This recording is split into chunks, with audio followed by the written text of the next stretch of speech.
Welcome to the Horses and Holy Moments podcast.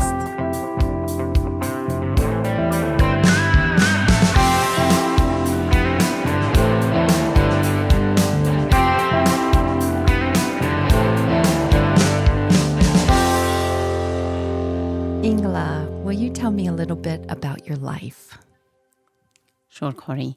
I was born in Switzerland to a believing mother. My dad, on the other hand, was an alcoholic, but I gave my life to Jesus when I was 4 years old. But there were many very hard things in my childhood.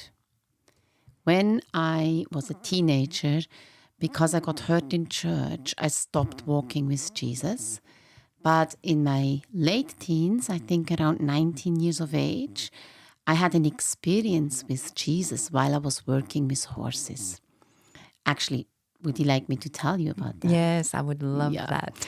So I was working at an eventing stable. There was had race horses there. And I would take the horses to a water trough. You know, there are these typical Swiss water troughs. They're made out of stone. They have a spout and the water comes through that spout into the trough and the horses drink from there. Well, on that particular day, the light of the sun hit the water that came out of the spout and created all these rhomboids, so the squares that are angled. And there were millions of them, all at a different size and different shape with different brilliance. And I looked at that, and in an instant, I knew that Jesus is the creator of everything and that everyone is unique, just like we all have our own fingerprint. Every snowflake is different, and instantly, my heart returned to him and I recommitted my life. Shortly after, to him, I went with a friend to a church and actually prayed to God and gave my life back to Jesus. Wow, that's an amazing story. I love that. Wow. Yeah, so shortly after that, the Lord opened the doors for me to go to England. Because Switzerland is for me not really a horse country, you know. The fields are small, there is not a lot of space for horses to be in herds or outside together, whereas England is a real horse country for me. So I got the opportunity to work at a boarding school that has 64 horses as a house mistress. However, that was just a morning and evening job, and during the day I worked at the stables. I also took my own horse with me, and I planned to just stay a year in England, but I got very involved in training for eventing, eventually competing up to advanced intermediate level, and I ended up staying in England for 17 years. Wow. And then what did you do? Well, during my time in England, I first went to a Baptist church. And there I started to grow in Jesus a little bit. However, I felt like I don't really know him. And I'm not saying it felt dead. It felt more like I'm dead, even though as a born-again believer, I should be alive. So the Lord was good to me. He led me to a spirit-filled church, and there I started to really grow. I started to be able to hear his voice. I started to have deep and intimate and amazing encounters with Jesus. And I started to get assignments in the quiet place. So when I was in a still, quiet place alone with the Lord, he would ask me or give me opportunity to go do something or be part of something. Sometimes that just arose like as a desire or a dream in my heart, and I would start to step out and go for it, and he would open the doors. I would do the steps I can do, and the ones that were impossible, he did. So through that, one of the things that happened toward the end of my 17 years in England was the opportunity to do the Horses for Orphans project. It happened that one day the Lord asked me if I would take horses to his children in India, Brazil, and China. So Richard, my now husband, then was my friend, and we went to India together and started the Horses for Orphans project in India. And later we got married, and right after we got married, we started a Horses for Orphans project in Brazil. And that's where I first met you, in Brazil. You did. And there our focus was to share the love of God, the heart of the Father with orphans and street children, those who don't know a family, they don't know their father. They have maybe nobody, maybe they have a distant relative, and help them basically get to know Jesus and become born again and develop their intimacy level with Jesus. That was our main focus. And of course, outreach to our poor neighbors and anybody in our area. We also would go and speak at different churches, but mostly we spent our time with the boys. And another aspect was to teach them high-level horsemanship. So they would have an ability to later feed their own families. And we also taught them English and life skills with the purpose that they become good husbands and good family fathers. So we can break that cycle of poverty where they don't dream. They only see darkness. Yes. They live from day to day. And we really spend time helping them start to dream with God, And it's been absolutely beautiful to see the development. It's amazing. And I've been able to see some of it too. It's incredible. Yeah, so good. We originally started at an existing orphanage. And when that kind of finished and broke up and the children went back to the streets, the Lord gave us our own place, our own little farm. Yes. And out of the 55 boys that we had in the first project, there were 110 children at that orphanage. 55 took part in that project. 12 had become our sons. They called us mom and dad, and we had the privilege to basically parent them and kind of catch up on parenting because they were between 9 and 12 years old when we first got them. So some of them came to live with us on our farm. You met them. Yep. Others were already established in different jobs, and then they came to visit in their holidays or at the weekends. So, of course, when I married Richard, we moved to Canada because my husband is Canadian. But we spent 6 months of the year in Brazil during those 14 years that we were in Canada. You were busy. Yes. Oh, and that reminds me, while I was still in England, I actually did already a horse project before I knew him. Right. And my first one was in Africa. And I did this horse project. It was called Horses for Mozambique. We bought horses in South Africa.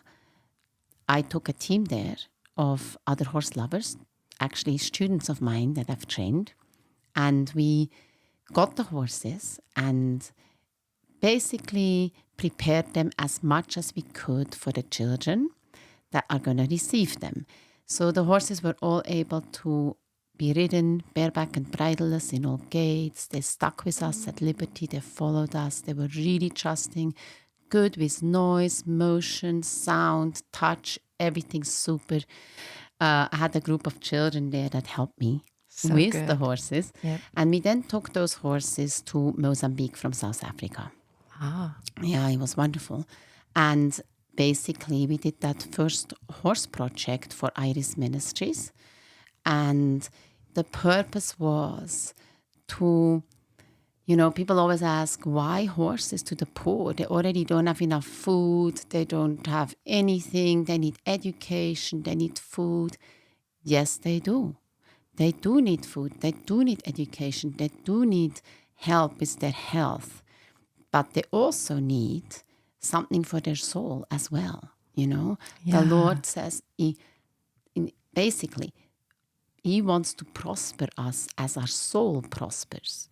And there is just something about the horse that is very, very healing for a broken person.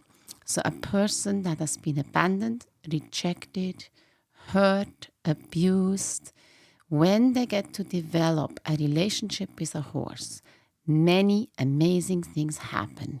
One of them is that when you get near a horse, because their heart is bigger than ours and the electromagnetic field from the horse's heart influences our heart, we become calmer, our blood pressure goes down, and we experience more peace. So that's very important because this is a no threat environment. Sometimes very broken people cannot receive from other people. Right. They need sometimes a horse. And there is just something very beautiful about the horse because the horse is so sensitive, so tuned in, and listens to such small signals that a child or a broken person that is sensitive can instantly communicate with the horse and has the horse communicate back and is able to, for example, walk at liberty and stop at liberty, connect to the horse, and the horse connects back. And then the person grows in self-confidence, in team building abilities, in leadership, because horses look for a leader, right? In communication skills, in all of these things. Plus, it's just so good for a person's heart to spend time with horses. So this was one of the purposes of taking horses to orphans, even in Africa. And we didn't take away from any of the other basically donations or giving to the food department, etc. You know, it was supported totally separately from the outside, mostly supported by horse lovers. And the other thing it did is when a child gets to ride a horse, an animal that is big, powerful, it's free. Oh my goodness. Of course, it's fun to do that. The children were laughing, but it also makes them feel like royalty. Oh, I love that. Yes. And as children of God, we are royalty. We're part of the family of God, who is the King. And it's just another analogy to bring that closer to a child's heart. So good. Wow, that's so good. And then, I love how God started you with the horses early and just this whole journey. And you can see again that God's hand is on it and leading you to the Horses for Orphans, which I did meet you there, and it was so incredible.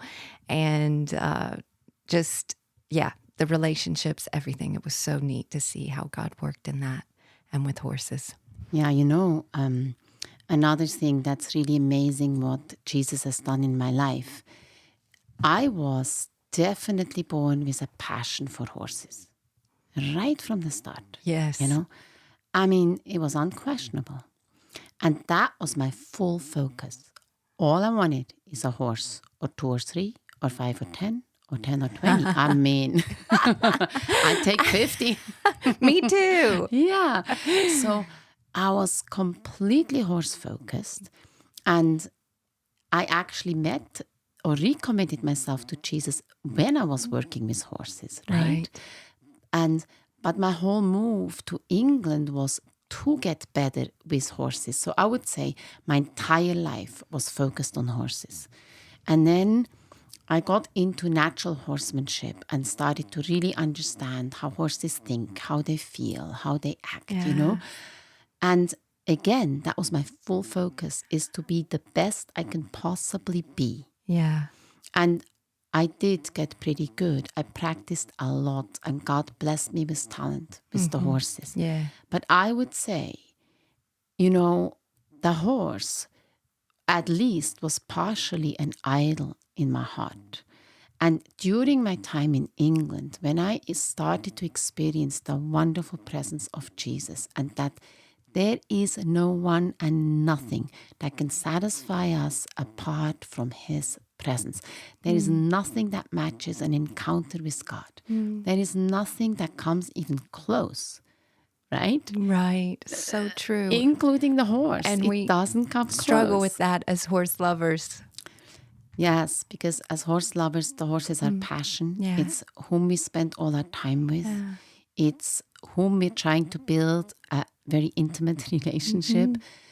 And my goodness, horses are fun. They it's are so fun. much fun. It's like I can play with horses from the first moment of my day until midnight.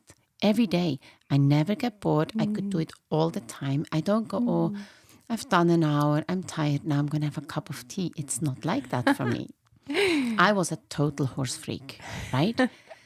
But then something happened, So I remember being in this spirit-filled church, and the worship was touched me, because when we put our eyes on Jesus and we forgot about our lives, we could feel the presence of God so strongly. His love would be so strong that it's the most wonderful experience a human can have. And then God becomes all that I wanted. He became all that I wanted.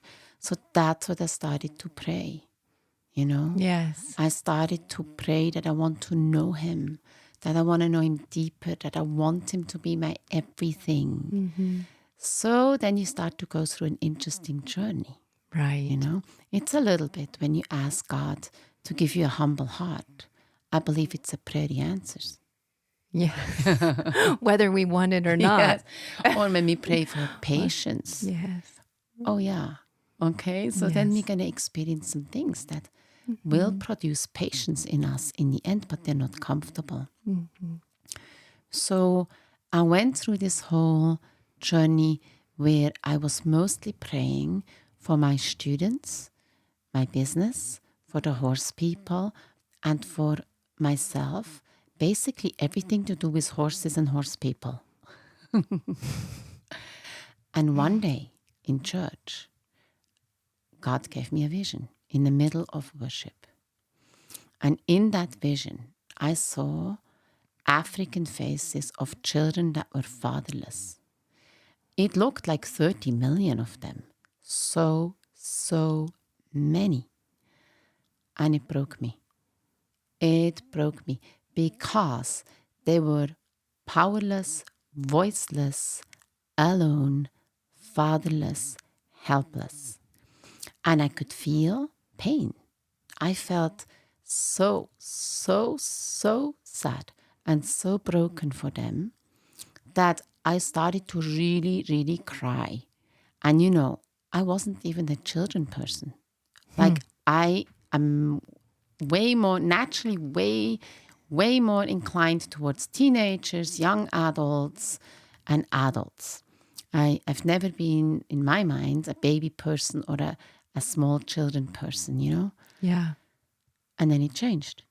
And I didn't change that because I ended up on the church floor crying for 2 or 3 hours, and they could not comfort me. People would say, come on, Ingela, would you like a cup of tea? It's not that bad. I said, it is. It is. I felt so much pain in my heart. Okay? So I started to pray. I said, Lord, please send people to help them, to father them, to mother them, to take care of them. Please send somebody. Please. And I'm literally begging God to send somebody. And there's like no release to this. So after my 2 or 3 hours of crying, I get to the place where I go, okay, God, if in all those 6 billion people on the planet, you cannot find somebody that has nothing to do and could go there, then send me. Wow. That was my prayer. I didn't realize it's going to have an effect, right? So then, to cut the long story short, God basically orchestrated everything for me to start that first project called Horses for Orphans. Amazing. Because I went into a time period where I didn't know, should I go make more money and send to the mission field, send to the poor, or should I go, right? Right. I just felt very, very underqualified to go to a ministry because they do, things with widows like sewing and gardening, both things I'm not good at. They do cooking, I'm also not good at that. And I'm saying, Jesus, can you even use me for anything? Like, what can I do? Especially in Africa, especially in the mission field. How could God use someone like me? And I was a little bit discouraged, And then it was very, very amazing because I was asked by the leaders of Iris Ministries. They have many bases in Africa and they feed many orphans and street children. So I was asked by them to do a horse project. And for me, it was amazing because God did exceedingly and abundantly more than I could have ever wished or hoped for, because of course that's my skill. That's what I love to do. So I ended up being able to actually do a horse project in Africa, but for the poor. It was wonderful. And I'm very, very grateful I had that opportunity to do that. And just to say, when I did this, while I was there, I also got to do a trip to the Congo. And there's another little piece to that, because in my vision on the church floor in England, I saw some specific faces of children. I saw them like I see you, And when I went to the Congo, I saw those children. Oh, my goodness. So then I knew I'm in the right place. Yeah. So God is just amazing, super adventurous. It's never boring. Yeah. And when we walk with Him, it's like a never-ending adventure, and it's exciting, Even if we have hard times, well, He's with us, So through this, I came to a place where I thought, oh no, I need to lay the horses down, completely lay them down. That's actually before this going to do this project in Africa. I came to the place in my time in England where I thought, okay, I need to lay this down. And basically, maybe I'm meant to just go preach or go help the poor, etc. So it's amazing when we lay something on the altar. That is like our Isaac, Yes. right? Yes. When we lay our Isaac on the altar and we say, here it is, God, it is yours. Yeah. Do unto me however you want, like Mary prayed. Yeah. God is good and He gives it back to us. And He gives it back to us in a better way. I got to go into the mission field and do horses. That is so cool. Yeah, that is so, so cool. And I love that He used horses that you loved, And yes, you were willing to lay it down, which is incredible. And it's genuinely from your heart. And then how He just used that to help others, the overflow of it. Yeah. Especially children, Yeah, it's so good, So after those 14 years living in Canada and Brazil, or actually during those 14 years, in 2017, I was diagnosed with breast cancer and I had to have a mastectomy. And of course, they suggested chemo and radiation, and I refused that. I changed my nutrition, I prayed, I basically did not want to do those things, I believed that they were very harmful for my body. So I tried to do everything that I can do to stay healthy. And, well, I think the Lord really, really blessed me because nothing came back for about 4 years. And then I had a little residue. I operated it out. I did not do chemo or radiation. Then a year later, I came for a checkup in Switzerland. And then I had some tumors in my lymph nodes. So then we decided to do chemo and radiation. And this has been my last 2 years journey. I have just finished all of this. My PET Hallelujah. scan, yes, my PET scan, CT scan has been clear. Hallelujah. Yay. I'm so, so grateful. But this is why we relocated to Switzerland. It was not actually our choice. We just packed our suitcase in Canada for 6 weeks to come to Switzerland for my checkup and to teach some horsemanship courses. And then I got diagnosed and had to stay here. So it's been a couple of really, really hard years. And now I have recovered. So I am so, so grateful. Oh, and I'm so grateful too, because I'm your friend and I love you. So, so grateful. And you can just see the goodness of God in this story and how he's led you through the healing process. And we just keep believing that you are healed. So I love that. And you have virtual courses, horsemanship courses. Can you tell us a little bit about those? Yes, so I do both. I teach live True Connection horsemanship courses that people can attend in Switzerland, in other places in Europe, anywhere basically, that people are interested in learning how to build a heart connection with their horse.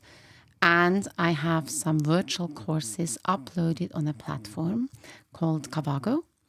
And people can basically do a self-guided study and go at their own pace, step by step, with their horse on learning to communicate, applying the principles, and build a heart connection with their horses. On top of that, I offer life coaching. That's not about people's lives. It's about a Zoom meeting where I'm present with a group of people that are my students and I answer their questions they have with their horses. So this is basically because we are now in a new season. We are here in Switzerland and I'm still in some treatments, so I can't travel a lot or not for long. But we are in a new season and we're really excited about what the Lord will do in this next season. And this podcast is one part of that. Yes, and I love that. And I've taken all your courses, all the virtual, the fearless courses for the horse. And I'm also in the live coaching, which of course I have loved because you learn so much, and just seeing the change in my own horse and just how much she's grown, how much I've grown. It's been amazing. So I'm grateful that there is this way of learning. And so it's awesome. Yeah, for me, it's just so rewarding to see how people actually get a true connection with their horses and how happy the horse is and how happy the person is and how all the striving and performance starts to fall away and they end up having this beautiful, heart-connected relationship and both enjoy each other. That's so neat. And I'm excited about this podcast where we can even share more, or you can share more with horse lovers out there and deepen our connection with the horse and with Jesus. Thank you very much for sharing a little bit about your life. You're very welcome, Corey. Thank you for listening to the Horses and Holy Moments podcast. Stay tuned for the next episode.